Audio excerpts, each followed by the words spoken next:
મોડે સુધી ગરબા રમવાની છૂટછાટ પર રાજનીતિ તેજ, માત્ર યુવાનોને ખુશ કરવા છૂટ અપાઈ હોવાનો ગેનીબેન ઠાકોરનો આરોપ। હર્ષ સંઘવીનો પલટવાર, મંજૂરીથી કેટલાક લોકોને દુખી પેટમાં। માત્ર ખુશ રાખવા માટે કરીને જે 5 વાગ્યા સુધી ગરબાઓની છૂટ આપી છે, અનેક લોકોના પેટમાં દુખવા માંડ્યું, એનું શું કરવું?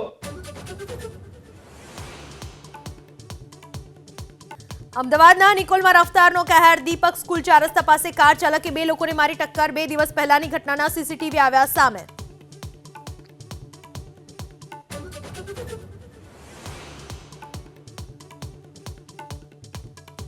કચ્છમાં ગેરકાયદે ખનન પર ખાણ ખનીજ વિભાગની વિશેષ ડ્રાઈવ। લાકડિયા અને ગાગોદર વિસ્તારમાંથી કુલ 18 ટ્રક જપ્ત, 5 કરોડ 40 લાખનો મુદ્દામાલ કબજે।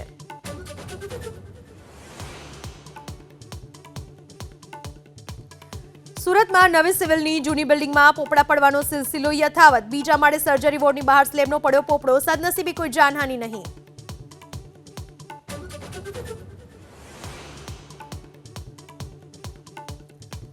ભારતીય શેર માર્કેટમાં સતત બીજા દિવસે કડાકો, સેન્સેક્સમાં 150 અને નિફ્ટીમાં 66 પોઈન્ટનું ગાબડું।